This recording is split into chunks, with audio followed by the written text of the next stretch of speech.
Yes, yes, okay. Good morning, everyone. Welcome and thank you for joining us for this open session on the perspective of open science. My name is Lily Ho, member of Open Science and Scholarship Advisory Committee and member of Asia and Oceania Regional Division Committee. I'm also an Assistant Director of Collection and Content at Library Archive Northern Territory in Australia.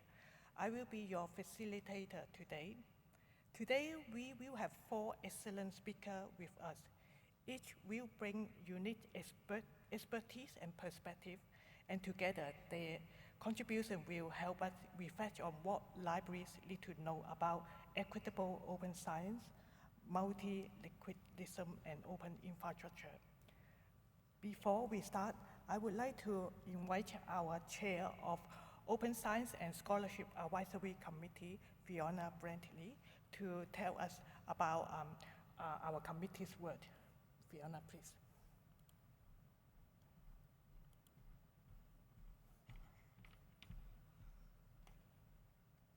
Thank you, Lily. Good morning, colleagues. Hello, everyone, and a warm welcome to our first ever open session for the Open Science and Scholarship Advisory Committee. So we decided to spend a couple of minutes just introducing the work of this advisory committee to you because we are new in the IFLA structure and we really invite your contribution and participation, and we look forward to working with you in the future. So as I mentioned, this advisory committee is very new. It was established in late 2023, but we just started our work when all of the members were appointed at the start of 2024. Over the last year and a half, we have achieved a lot, and I will briefly share some of our accomplishments with you. Open access, open data, open science, of course, are not new themes for IFLA. They have been advanced through many presidential themes, working groups, activities over the years, various statements, but there was not one single part of the IFLA structure in order to take forward both the practical guidance that librarians need to do their work, but also the advocacy and partnership work that makes IFLA so unique. And so hence we have a new advisory committee to take on this work. During our very first term, we have used our time to define IFLA's contribution to this space, noting that there are so many different initiatives and projects and organisations that work on these themes, but IFLA's unique contribution is to link these back to the critical role of libraries in the global level, the fundamental right of access to information, and the human rights approach, as well as the practical guidance that the global library field needs to do its work. We have explored many different themes and issues, including open access, copyright reform, rights retention, data, and of course, critically and core to IFLA's work at all levels, we have been focused on equity and inclusion from the very start. And we do this by having very broad regional representation, but also having representation from many different types of libraries. Our observation is that often the discussions about open access and open science focus only on the needs of research and academic libraries, but actually every type of library is so important to this work because it is the access and the skills and the infrastructure available through parliamentary libraries, national libraries, public libraries that really help good knowledge and research to reach everybody wherever they are in their community to improve their lives and to make informed decisions. We have sought out partnerships with many different organisations, in particular UNESCO, UN Library, International Science Council, and we actively participate in consultations and working groups in order to share the perspective of libraries in those activities. So we're very proud of what we have achieved together as a group, as a committee in the first year and a half, and there is much more work to do. We will continue to raise the voice of libraries in these different activities, and as you can see here on the screen, we have been actively also participating with other groups across the IFLA Federation. So we're very happy to have partnered with Copyright and Other Legal Matters on a workshop that was held in Brisbane last year. to have worked with other units on sessions here in Astana, and to have many different conversations about all different types of collaboration to get everyone's perspective. I would particularly like to promote today that we're launching the second version of our open access vocabulary, which is a very nice document with many thanks to Cristina Barra-Moreau at IFLA headquarters, who has done an amazing job designing this document so that it's very easy for you to use in your own context and in discussions with your stakeholders. I would like to thank the working group that was led by Wendy Wong, Lily Ho, and all of our volunteer translators. Some of you are here today. I can see our lead in the back. Thank you for all of your work and IFLA headquarters. This is a document. We're so happy to hear the stories of how it has been used all over the world. Please keep sharing your stories with us. And the goal is to help us have a language that we can share about what are we talking about when we talk about open access and open science. It's so important that we have a clear understanding. So please download this latest version today. And I'll wrap up here my part by saying thank you to everybody who has helped our new advisory committee come to life and become a very vibrant and active committee in our very short first time together. We've had many different projects, initiatives, events, webinars in our first 18 months, and we couldn't have done it without the active participation of all of our members. I'd also like to pay special thanks to Madiri Rennie Solomon, Lily Ho for organising this session today, Wendy Wong, Walter Chalier, Katharina Weiberg and Talia Chung, who were peer reviewers for this session. We got an overwhelming number of submissions of people who wanted to speak at this session, and we're so grateful for their interest. And I'd like to thank the other sections who partnered with us on other sessions here in Astana. So thank you. We look forward to this session, hearing all the perspectives, and to our future collaboration. Thank you.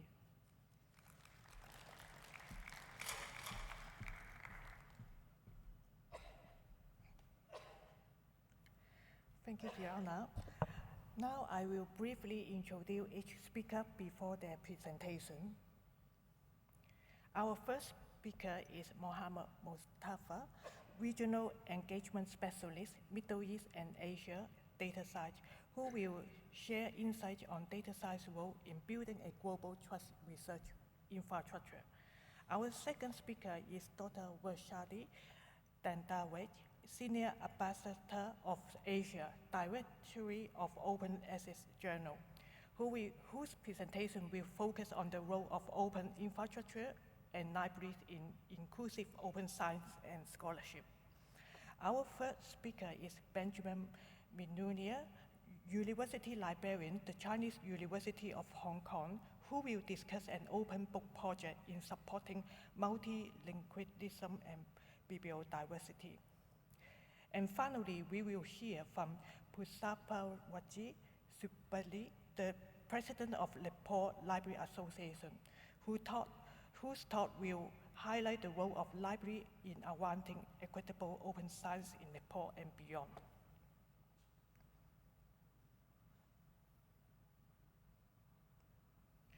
So each speaker will have around 10 minutes for their presentation.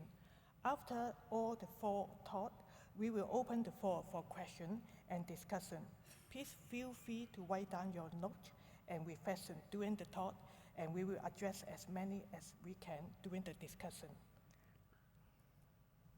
Let's begin. Please join me in welcoming our first speaker, Mohammed from Data Science, to share his insights on building a global trust research infrastructure.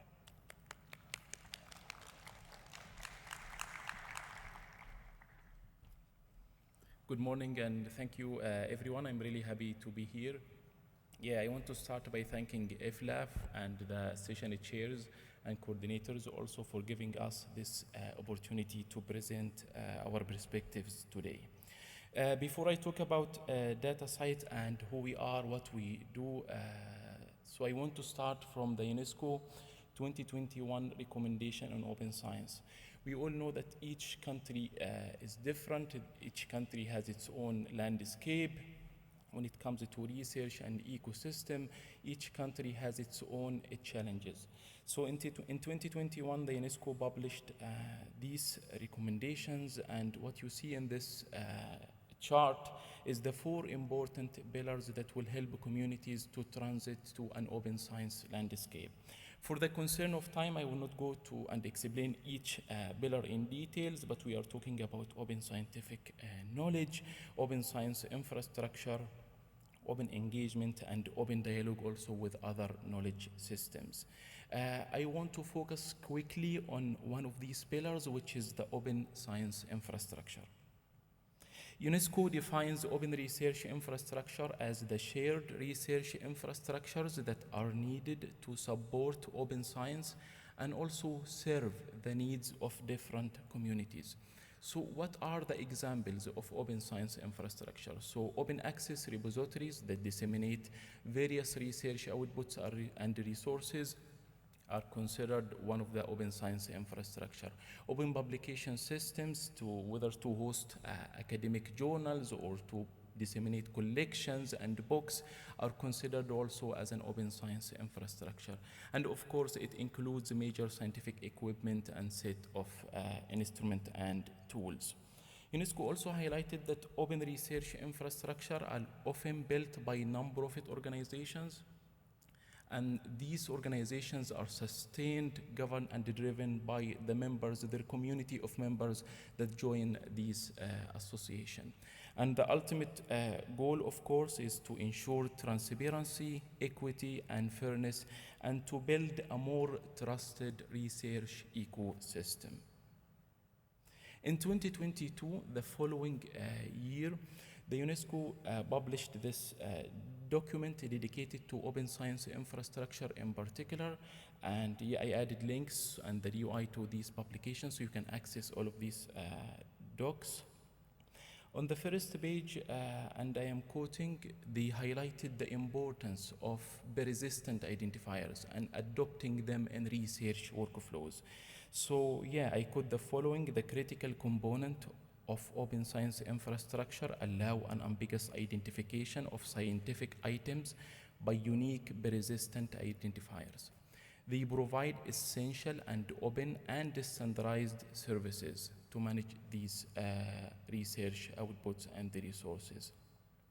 And in this document, the UNESCO also cited some examples of persistent identifiers. So they were talking about ORCID IDs for academic researchers and contributors, digital object identifiers for research outputs, ROR, Research Organization Registry for research organizations. The document also highlights the importance of adopting persistent identifiers, investing in its sustainability, and how it's a critical component that will help communities to transit to an open science landscape. So yeah, I will focus next on persistent identifier. So PID is a unique alphanumerical string that usually refers to a digital resource. So when we click on that persistent identifier, we'll be redirected to a landing page that has a metadata representation about that resource. We have several types of persistent identifiers. I will not be able to explain all of them, but I just included some examples here: DOIs for outputs, ORCID IDs for academic researchers and contributors, and Research Organization Registry or ROR IDs for research organizations. So yeah, I thought this introduction is quite important before I dive into DataCite and what we do. So DataCite is a global community of research organizations. All of these research organizations are coming together because they share a common interest. They want to ensure that all research outputs and the resources are openly available and connected. So what we do is we make research more effective. How we do that? We use metadata information to connect research outputs and the resources. So when we talk about research outputs, we mean all research outputs, from samples and images to data sets and the preprints. So we support our members with tools that allow them to register DOIs for their outputs. And we also built integrated services to improve research workflows and facilitate the discoverability of these outputs. And we also a non-profit organization registered in Germany since 2009. So yeah, we are sustained also by our community of members. So within DataCite, we have over 1,630 organizations that are joining us from over 64 countries, and we have issued more than 85 million DOIs.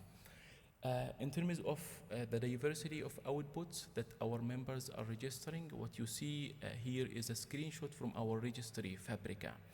And the 1,600 organizations that are part of our community are making a wide range of outputs, visible and connected with our DOIs, from datasets, dissertation, grant and award, books and book chapters as well. Yeah, in terms of challenges that we saw in order to increase the global adoption for persistent identifiers, that important component of open science infrastructure. Working with emerging and regional communities across the globe, we found that there are some challenges. Challenges around the awareness of persistent identifiers and open research practices in general. There are also, in some communities, there are lack of underlying infrastructure. Like in some universities, they don't have the open access repository to disseminate and to host all of their research outputs. In some communities, they don't have a specialized repository, like data repositories, for example.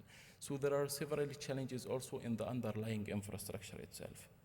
And we also found, we need to admit that in some communities, we found there are financial barriers that are preventing them from using persistent identifier infrastructure and building these open access repositories.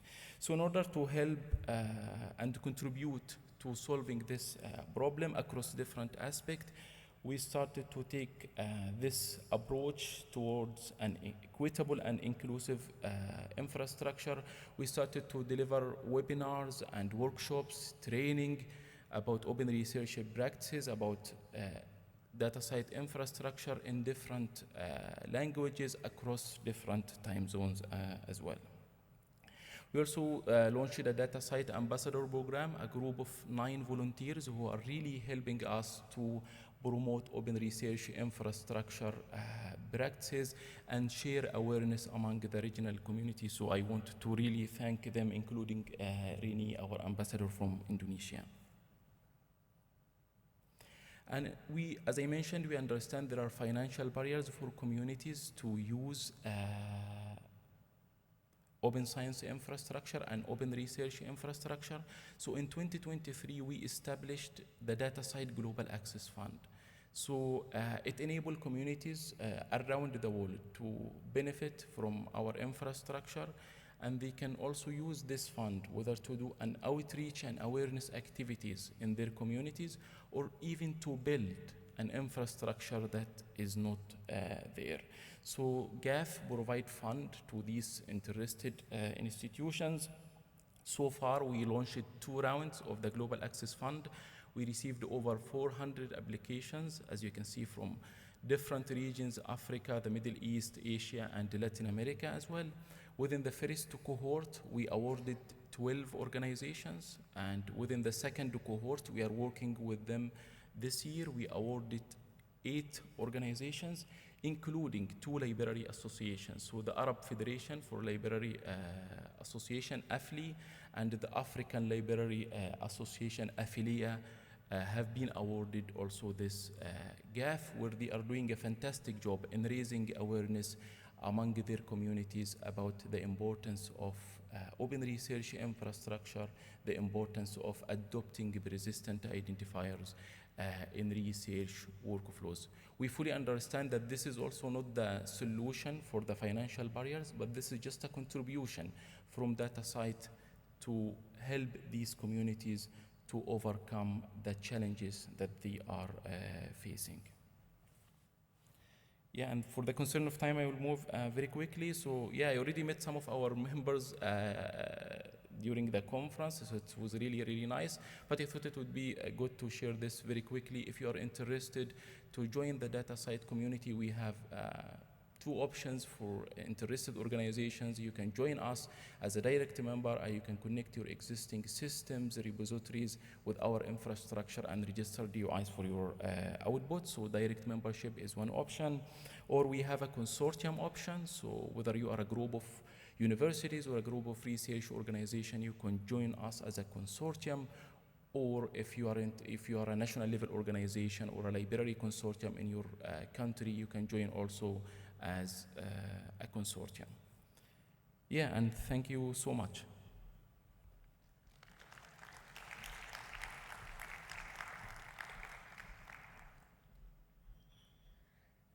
Thank you, Mohammed, for such wonderful insights. Now let's move on to our second presentation.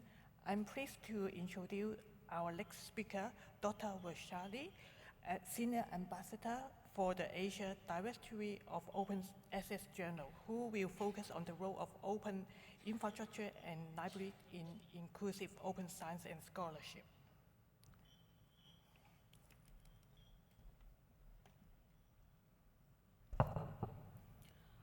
Good morning all. Thanks Chair for giving me this opportunity. Today I will speak on championship, bibliodiversity and multilingualism, the role of open infrastructure, libraries and inclusive open science and scholarship. So the introduction point that bibliodiversity enable diversity in the publishers, languages and knowledge.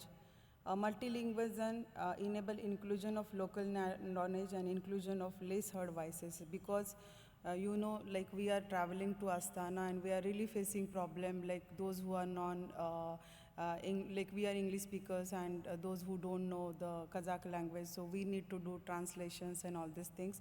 So, but everywhere multilingual is important, because every language should get their own importance.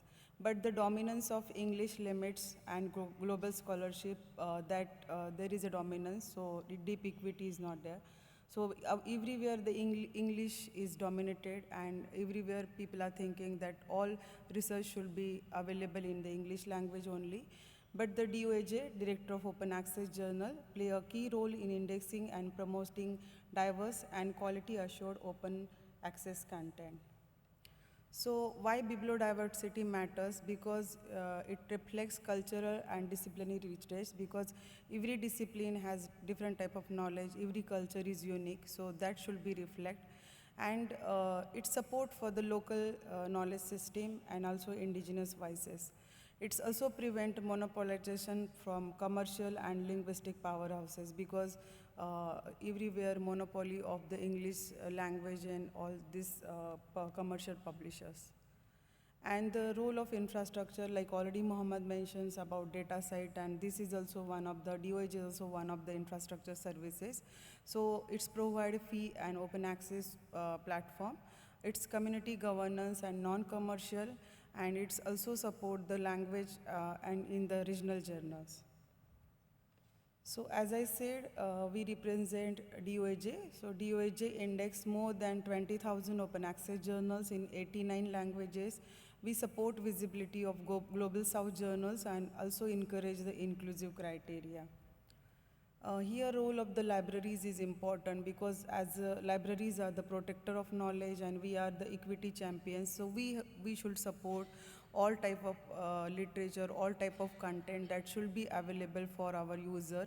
As a librarian, we are building repositories that should be available in multilingual languages, because like I'm from India, but everybody from India not understand English. We have a lot of languages in India, different state, different languages. If we started creating our repository in our language, so our knowledge will be also visible for all over the world, and even our user will also understand the this one, English language and multilingualism system. And libraries should support the local journal publishing, because every journal should get a visibility. There should be metadata translation, and libraries should give the OER in regional languages. So role of libraries is important here. And providing training and capacity building, so that is also a role. And how DOJ support bibliodiversity? That actively promote diversity in geography. As I said already, we have lots of journals from Global South, and lot of journals are having multilingual journals.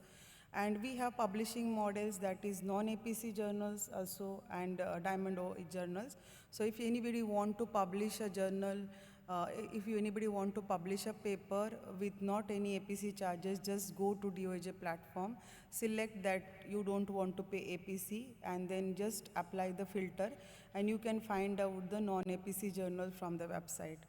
We encourage inclusion of regional and local scholarship, and also advocate the equitable representation for underdepressed community.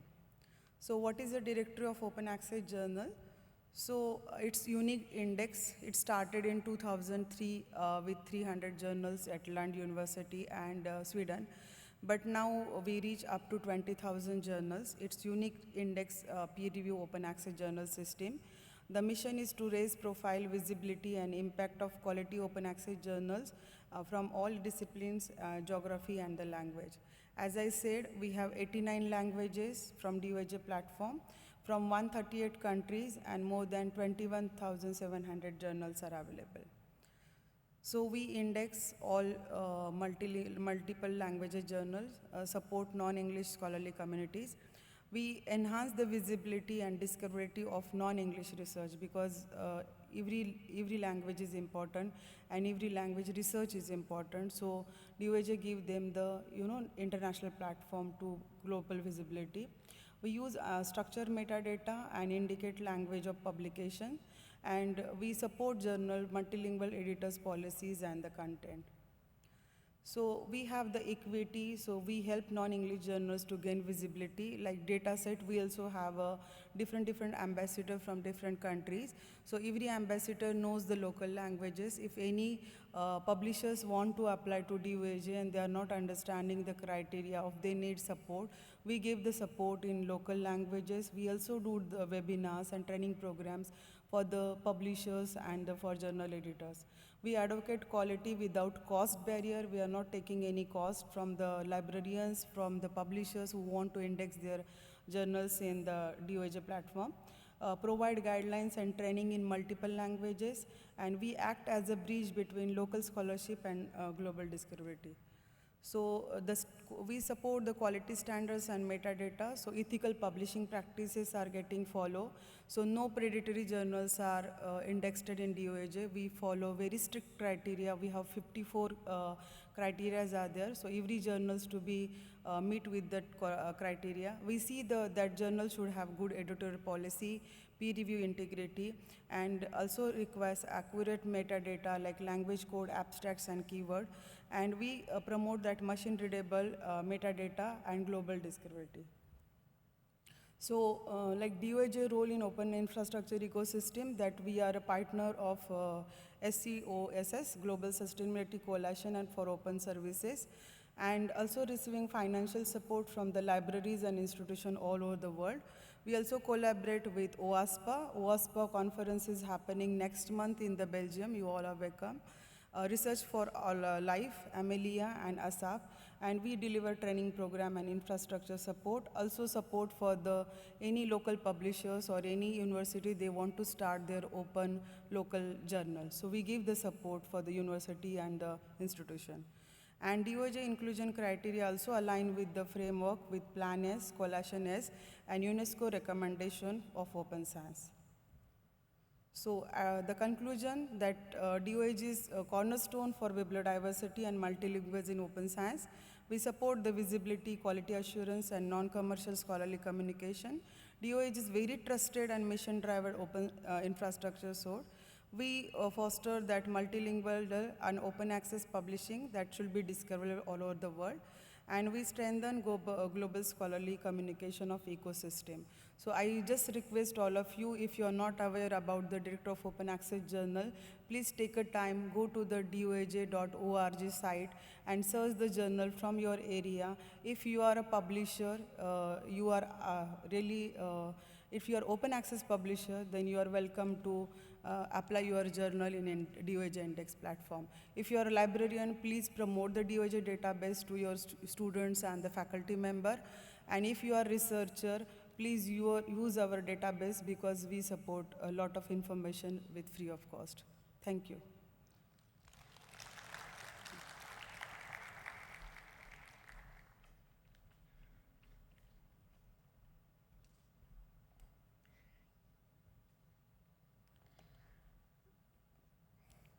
Thank you very much, Dr. Vaishali. So that is a very excellent perspective. Our next speaker is Benjamin, University Librarian from the Chinese University of Hong Kong, who will discuss an open book project in supporting multilingualism and bibliodiversity in Hong Kong. Welcome, Benjamin.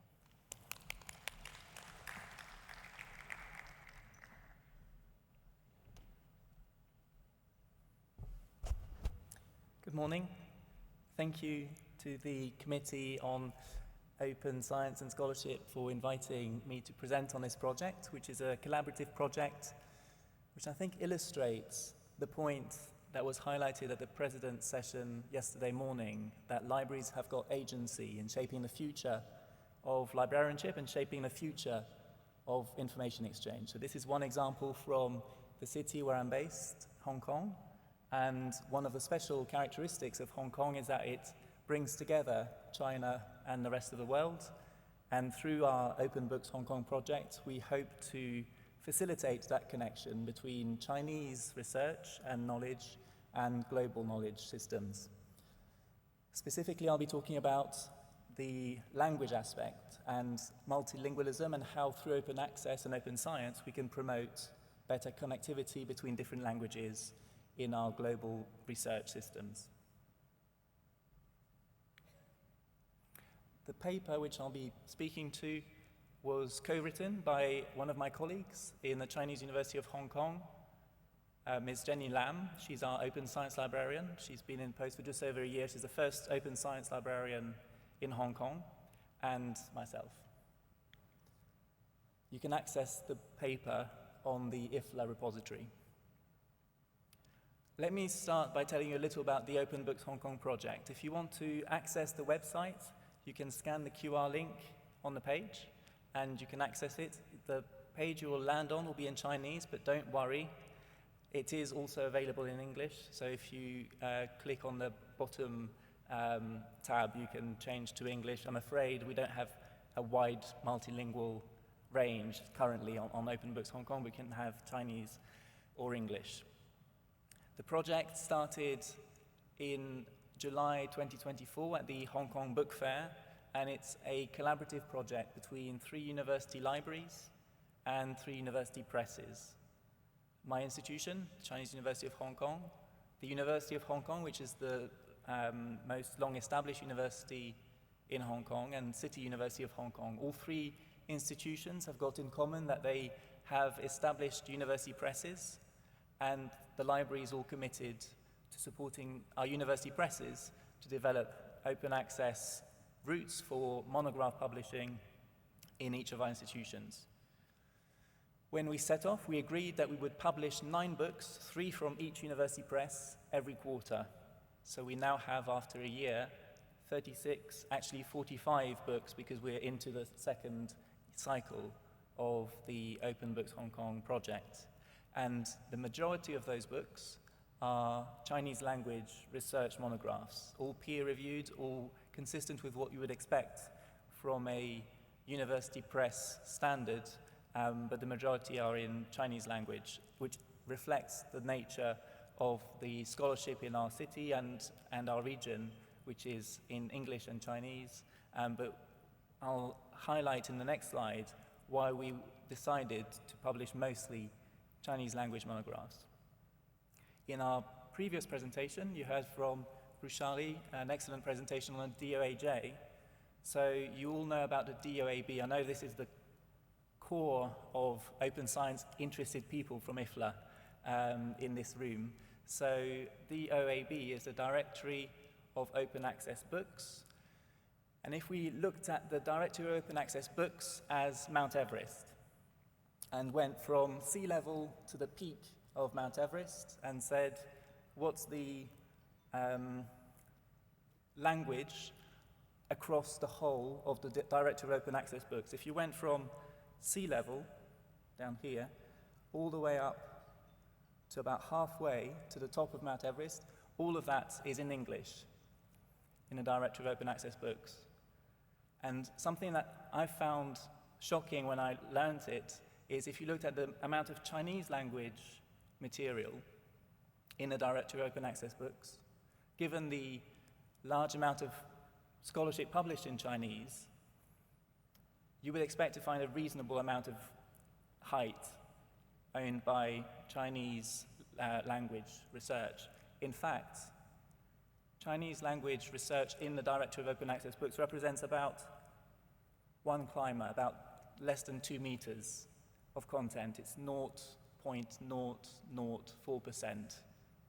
So when we talk about multilingualism and the urgency to address the call in the UNESCO recommendation for open science to broaden the range of languages available in the global research ecosystem, it is really important that we try and reflect better the different languages which are used to communicate research in the major databases that we use to transact and exchange research information. So through Open Books Hong Kong, we're hoping and we're working towards changing that trend and hopefully inspire others, because we can't do this by ourselves, but inspire other institutions to also work with university presses and other partners to make available more open access research in different languages. Looking at the open access landscape in China, it is a mixed picture. There is a number of groups and individual researchers who are committed to open access, a growing number of individuals who publish open access and work in different open science consortia and networks. However, many institutions are slow to take up the open access mantle and to develop open access policies and to progress in that area. There are some notable exceptions. Many of the very large research-intensive institutions in China are actively engaging in open science. However, there are a large number of institutions that don't really engage very proactively. A lot of open access and lack of open access engagement is driven by the well-known drivers for engagement with reputational metrics and incentives, and publishing in high-impact factor journals continues to be one of the surest ways of getting tenure and promotion, and of course that drives certain behaviors that don't necessarily encourage open access. The government of China has increasingly been promoting open science as a means to support global development and for China to play an active role in that. Last October, President Xi Jinping, when he was in the G20 in Rio, talked about a new initiative and introduced a new initiative with Brazil, South Africa, and the African Union to promote open science across nations to support the development of the global south.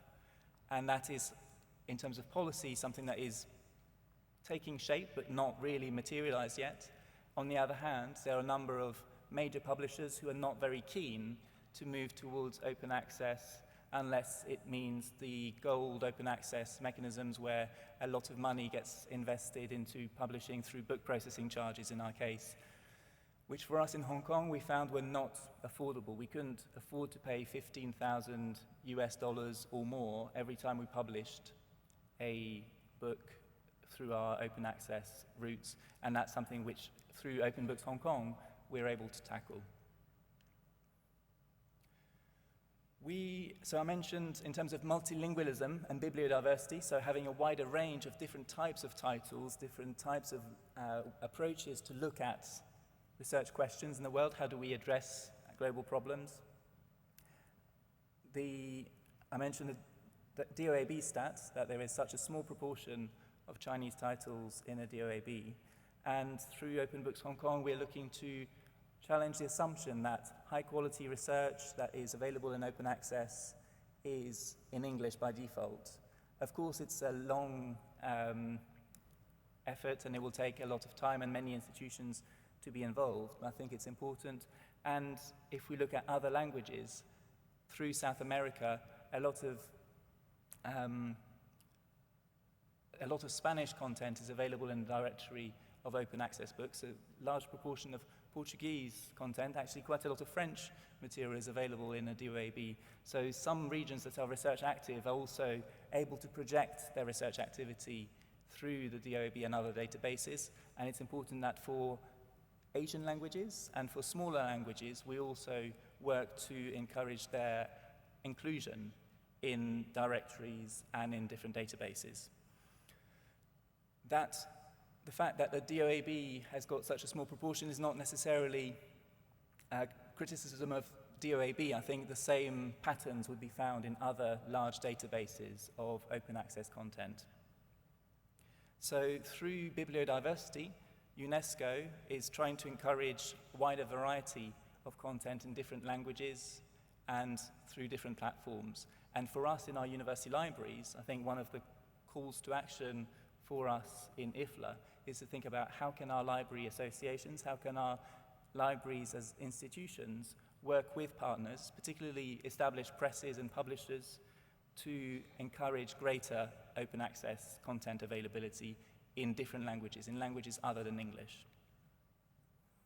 If we look at the benefits and the usefulness of Open Books Hong Kong, we ran some stats after the first full year of content. So when we launched, we published 9 titles. So those have had a full year of availability online. So we looked at the number of downloads and views of those 9 titles and measured that against other open access book platforms. So the chart in the center illustrates the number of downloads and views of Open Books Hong Kong titles, and the first title, The People's West Lake, got an incredible 50,000 views and downloads in its first year. And the average usage of titles in Open Books Hong Kong is over 16,000, whereas titles in the OAPEN database is around 1,300, and the Big 10 open books in the US has about 330 downloads per title. So, of course, this is not necessarily illustrative because over time, I suspect the average number of downloads might reduce. But looking at the amount of interest from the community of Chinese readers in mainland China, Hong Kong, other parts of the world where there are Chinese readers, it's been an incredible level of interest that has been communicated or visible through the number of downloads that we've seen. Many of our newer titles are still getting in excess of 10,000 downloads over a period of 9 months, if we look at the second batch that was published 3 months after we launched.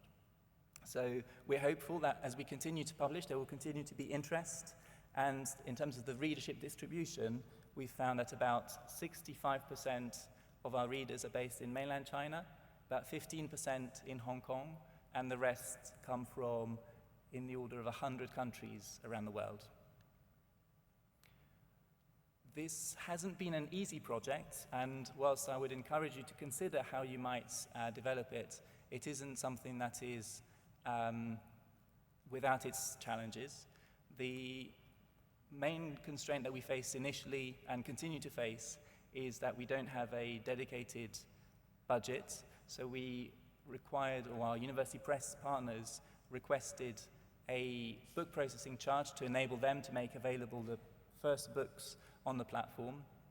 The book processing charge that was agreed between the presses and the university libraries was $5,000, and that amount of money we managed to find for the library for the first 2 batches of books from CUHK. However, this coming year, the university presses have committed to running the scheme with no additional funding from the libraries. So the university presses are seeing this as an opportunity to promote their work, to provide something for public good, and they are going to publish another, collectively 36 titles without additional funding from libraries. We are working to, I'll mention this later, we're working to fundraise and to find some sources of funding locally from research funders and other bodies. But that's been a challenge. Another has been the sheer level of popularity and the strain on our website, and so the shared landing page was overwhelmed at first, so we had to add some additional capacity. And then the second point on the screen is around infrastructure. We didn't have the resources to build new infrastructure, so the approach we adopted with Open Books Hong Kong was each of our libraries has a repository. We use that repository to store the copies of each title and then link to those so that users of Open Books Hong Kong can access a permanent copy in each of our repositories. And in terms of obsolescence, also it means that if one of the sites falls down, then there are 2 spare copies in our other libraries. We are working to try and find a sustainable model to make Open Books Hong Kong exist for the long term and to enable it to grow. We know that gold open access models typically are costly. We are benchmarking against other schemes in the US, in the UK, looking at how much does it cost us to publish a book open access in Hong Kong against similar schemes in those regions, and we're finding it's less than half, in many cases less than a third of the cost.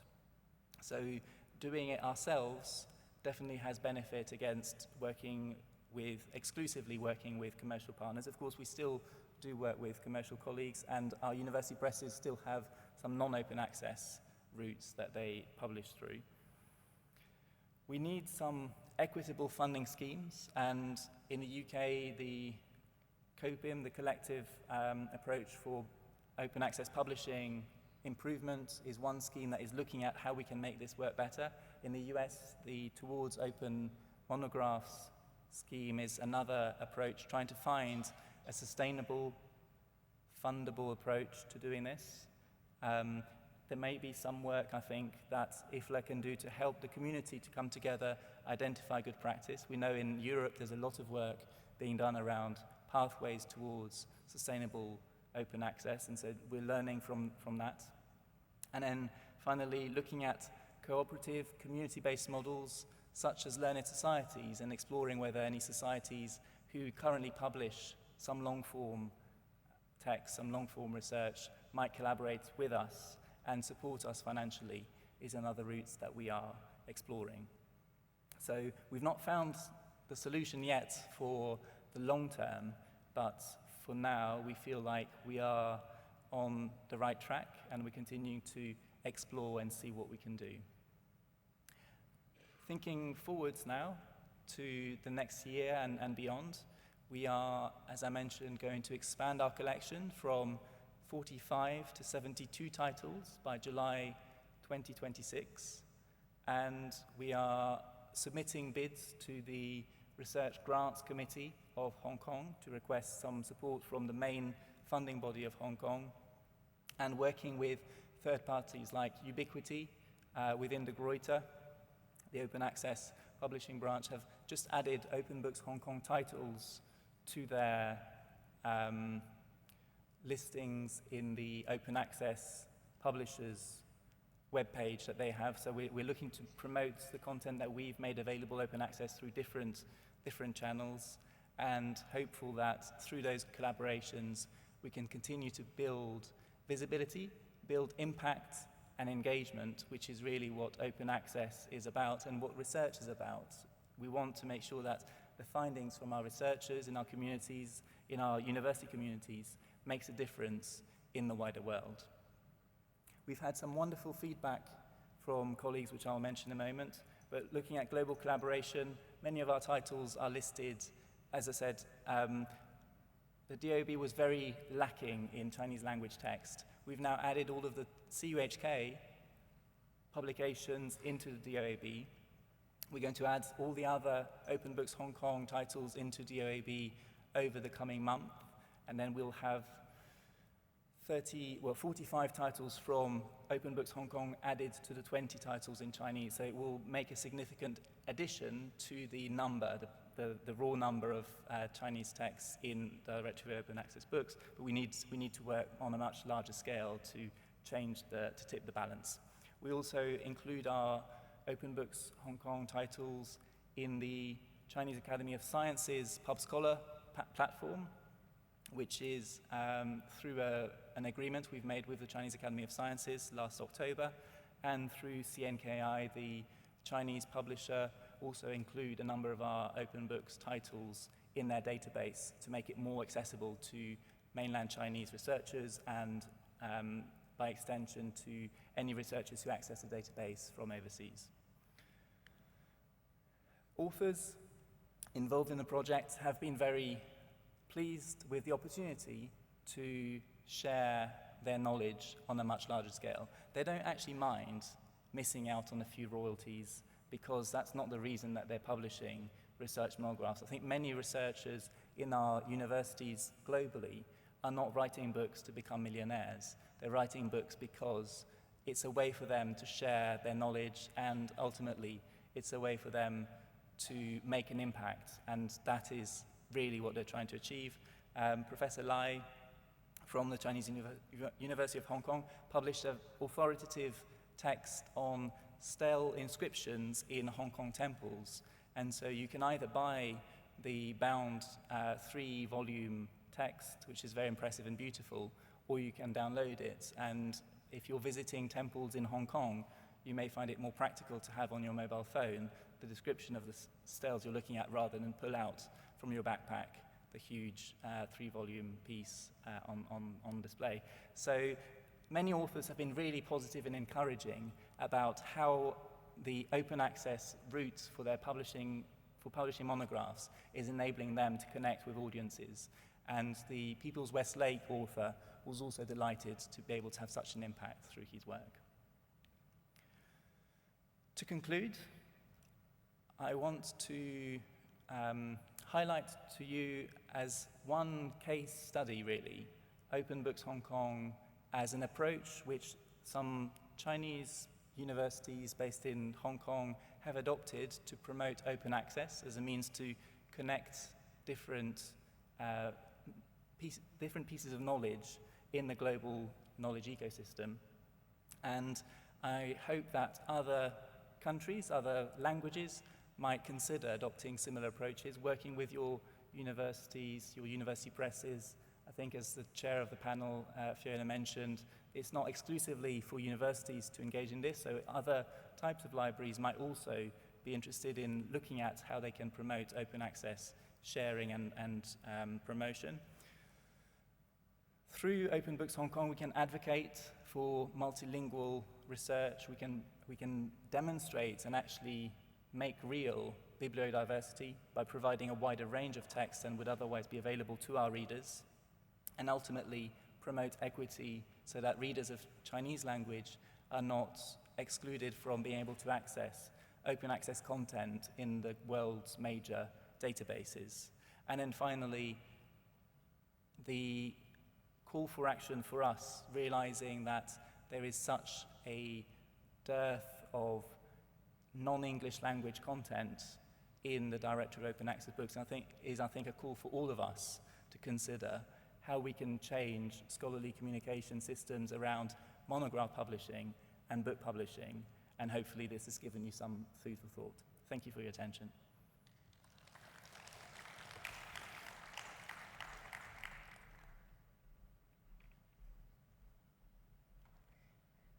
Thank you, Benjamin, for such interesting project. Now we will hear from our final speaker, Purpal Raji, the President of Nepal Library Association. His presentation will highlight the role of library in advancing equitable open science in Nepal and beyond. Welcome.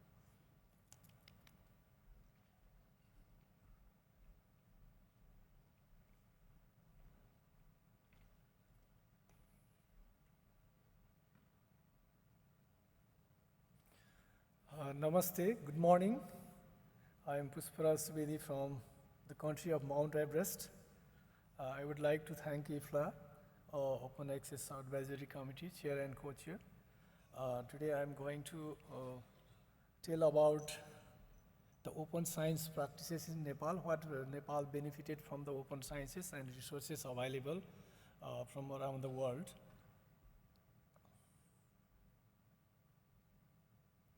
Yeah, you better know about the open science. It's, UNESCO defined about open science is a transparent and accessible knowledge shared through collaborative network. We can understand about the open access resources, open data, open source, open peer-reviewed journals, open educational resources, and open methodology, which our ancestors provided for us to practice more on it. And open science always advocate about the equitable access and multilingual open science. As already tell about open science, UNESCO stands on open science must be inclusive, equitable, and multilingual. The need for equitable and multilingual open science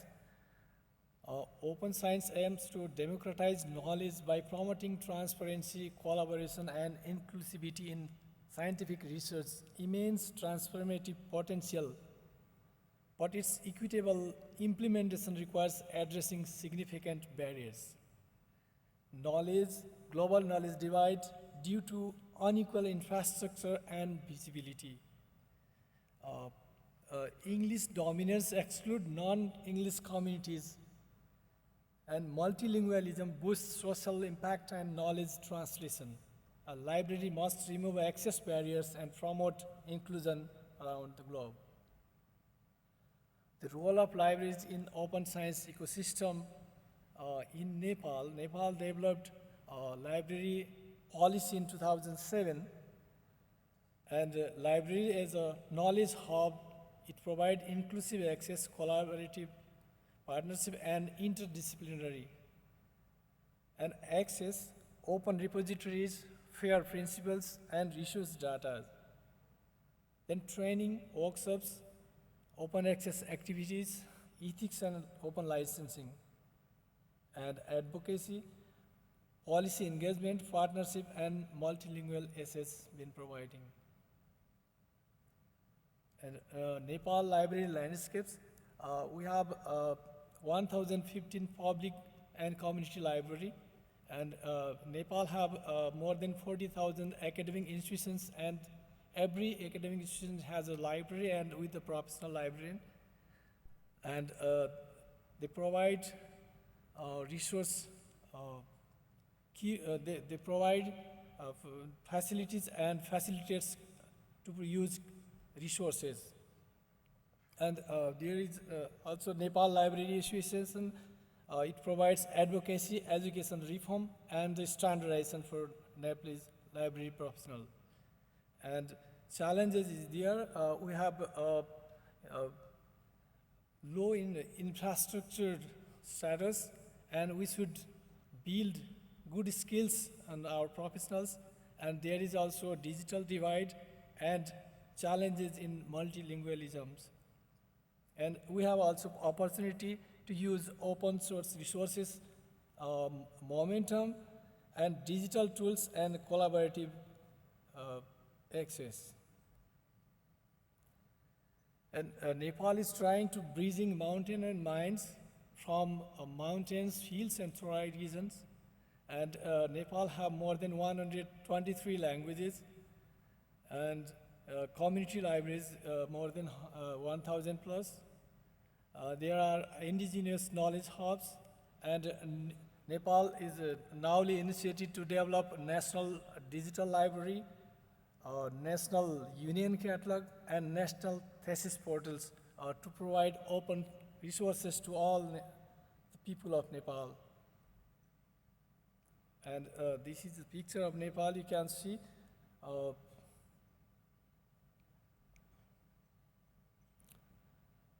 promoting multilingual open science, need for local language content, translating scientific output, promoting open licensing, multilingual repositories, Unicode, collaboration, library as curators and promoters of multilingual knowledge. As we know, knowledge democracy begins with inclusion. Strategies adopted by Nepal is Nepal within this year, Nepal will establish Nepal National Digital Library, thesis portal, and National Union Catalog. I would like to thank the Korean government and the Asian Development Bank for supporting to this Pride project in Nepal. And there is also National University, Tribhuvan University Central Library. We have more than 410,000 volumes collections, digital library, and National Journal Index portal, NEPJOL. Likewise, Gorkhapatra Sansthan, Nepal's state-run newspaper, includes news in 45 languages, including Nepali, Maithili, Awadhi, Bhojpuri, Tharu, and etc. And open access awareness by Nepal Library Association and Nepal Library and Information Consortium also there. And there are also the ASA archive, we have the collection of more than 10,000 Buddhist and Hindu manuscripts for open access. And we are partnering IFLA, IFLA, and INASP. This is the picture developed by Nepal government for the basic level to grade 12 students, Sikai Chautari. Every students can learn, can benefit from all curriculum-based tutorial and tools from this database. And we are also trying to develop a regional federation like Repsala, where Repsala was developed in 2005, and now in this idle form, we are trying to revive Repsala and practicing our professionalism within the region also. And Nepal Library Association is also the member of American Library Associations. It provides resources and advocacy for various library-related issues, including intellectual freedom, library funding, and literacy promotion, cross-border knowledge sharing, repositories, training, and peace building, etc. And we are facing some challenges in promoting open science in Nepal. Our digital divide, we have limited internet access in rural areas. Our language barrier is there also. An infrastructure gap, few repositories, and we have limited funding. And cultural resistance to open data sharing, many cultural activities and aspected people may barrier to provide open access facilities. And open science must be meaningful, not just accessible. Recommended for action. We are requested the government of Nepal to develop national open science policies to align with UNESCO and IFLA guidelines, to invest in digital infrastructure and training, promote inclusive language policies, integrate local indigenous knowledge, encourage community-driven library initiatives, strengthen library networks and collaboration.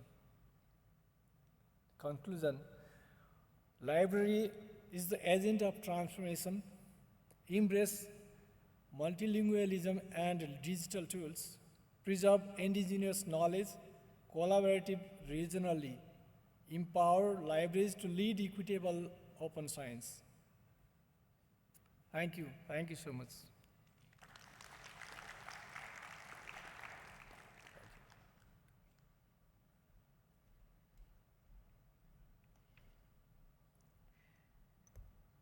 Thank you, Puspaswati, and thank you for all our speakers for sharing their expertise.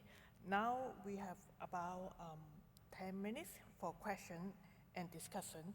Please feel free to put your hand up and come to the front to ask your question. Yes, please come to the front.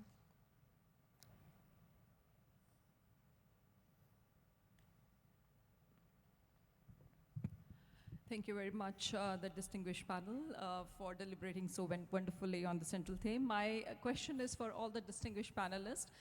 When we talk about the multilingual content, it's not only the availability, we are able to see it, that how the open content, open initiatives which have undertaken. One of the most important things still we feel, which is still acting as a major barrier in sharing the multilingual content, because even if we are making it available as an open content, the multilingual content, still the major bottleneck happens, the barrier happens, that with whom are we sharing that content? That content still remains shared among those who knows that particular language. As our distinguished speaker speaking about DOB, we talk about even the DOA, this Directory of Open Access Journals or Directory of Open Access Books. Now, for example, the Chinese books that you have just shown it to us, who are going to, access those? They are going to be, again, accessible by those who knows only the Chinese. I'm from a library network from India. We do happen to get requests for articles, perhaps, or even, for example, the books in Chinese and Spanish. And the major issue happens that you cannot, even if it's available somewhere, you can't even access. You don't know that the content is being available in that particular script because you are not aware about that particular language. My question to the distinguished panelists is, how do you foresee the future for the scholarly communications, the multilingual scholarly communications, and the role of AI? Because we need to translate the content, because still the barriers are there. Still we are into the world of digital have and have nots. Because in spite of having the content availability is very much there now as an open content. But how about the accessibility? Because still in accessibility, it is only those who knows that particular language or that particular script. There are people who knows the language, but they don't know the script. And then at the same time, the world is multilingual world. How do we foresee the use of AI technology? Because we can harness AI now. What are the initiatives being happening at, whether we talk about at, at the open forums, how are we thinking about envisaging the future, especially for bridging up, this multilingual gap which is happening, and for scholarly communications? Thank you for your very topical question and excellently framed. I'll give one example specifically on the utilization of AI to facilitate the discovery and accessibility to content from Hong Kong again, which is that this December we're planning to launch our Open Journals Hub, which will be mostly Chinese or bilingual journals, but we will have an AI feature provided by our supplier to automatically translate the content. That will facilitate the reading of content by maybe non-script readers of particular languages. I think the other dimension of the question you posed is around metadata and discoverability of content in languages, in scripts other than English. And I think there's a lot of work still to do. We don't yet have the infrastructures in place to facilitate discovering material in languages that are other than English and other than language of the content of the text. And I don't know whether other panelists have any insights on that. No, I just want to add my things that as a librarian, I get a lot of requests that this is my article, but that is available in Chinese language and I want this article. But I think metadata is available in English language. That's why my faculty or students are getting to know that this is the required article. Then they send to the library, but then we are using keyboard translation software. So we are paying for that software, and whatever journal is available article, then we translate in English and then we send to them. So right now we are following this mechanism in library. Yeah. Yeah, I just wanted to add to that. From my perspective, what I see is adopting persistent identifiers, and I'm talking here from the research ecosystem point of view, like adopting ORCID IDs for academic researchers, DOIs for outputs, ROR for organization, because they give you the opportunity to add metadata in different languages as well. And this will really help with the ultimate goal, which is increasing visibility and accessibility. And a very quick comment from me. I really liked your question because you can think of translation in two ways. One, the translation of the whole work, and one translation to reach different audiences to communicate the research. So we had a very good discussion yesterday with an audience that raised AI can be very good for the first type of translation. I mean, of course, those of us who know other languages, you know there are still many errors, but it helps. What we have a challenge with now is the rollout of summarization tools and many of the platforms that are not very accurate. So there's still a lot of work to do there. And I agree, that role of persistent identifiers, provenance, being able to link back to the authoritative source is so essential.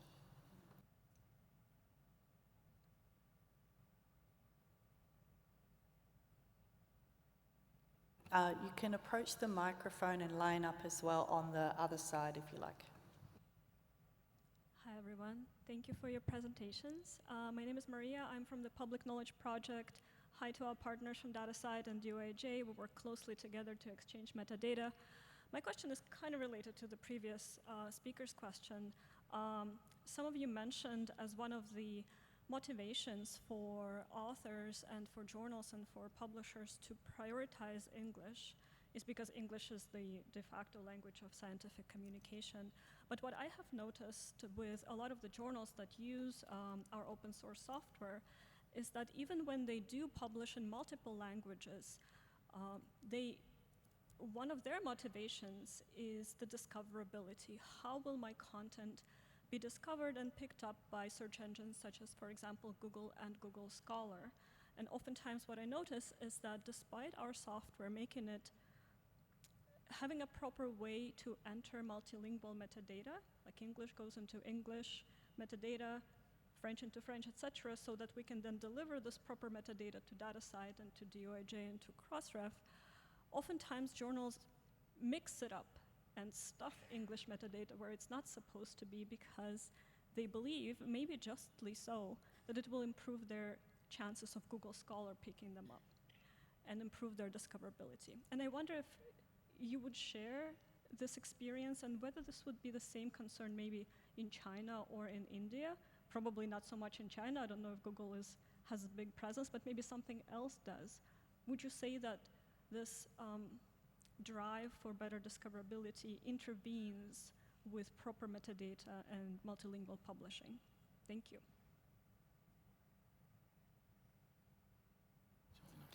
I can start with China, and you're right that Google doesn't really factor as much as it does in other regions in that respect. We do tend to produce metadata in English and Chinese almost routinely in Hong Kong. And I think many institutions, particularly research-intensive universities in the higher, in the more research-intensive aspects of China, tend to do the same thing so that they can be discovered in China, where there's a very large research community, and internationally. I think that one of the key points you highlight is that authors or journal editors might accidentally or deliberately misenter metadata with the aim or by making a mistake of assuming that it will help to be picked up by search engines. It's outside of my sphere of expertise, so I'll defer to colleagues who may know better in that area. But I think it is a good question, and I think it also highlights the importance of ensuring that people who enter metadata are trained and then demonstrate rigor in the way they do it, because it poses problems down the line if metadata is mis-entered at any stage. So sharing the experience of India, like we have a lot of languages and we are indexing those journals in DOAJ. So we use English metadata plus language metadata, and DOAJ also gives the public metadata dump file on the website. So it is big CSV file. You just go to the DOAJ website and download the public metadata dump file. So there also you can search by the language. So I think that will help.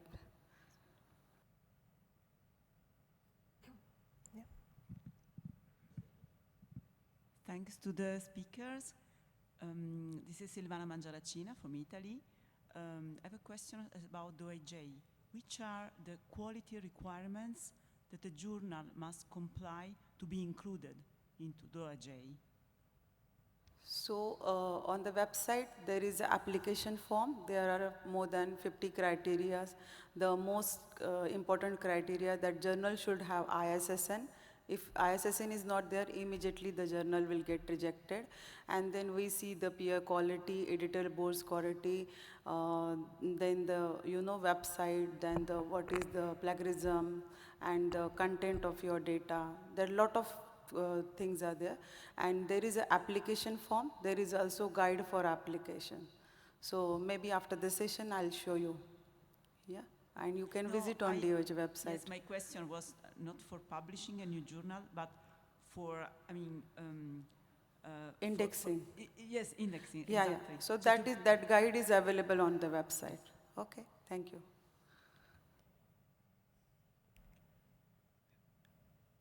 Any other question? Because I am mindful of the time and we will need to bring the discussion to the end. Please join me to say thank you to all our speakers for their excellent presentation and to all of you for your participation as well. I hope today's session has inspired new ideas and conversation. Please continue this discussion beyond the session and enjoy the rest of the conference. Thank you.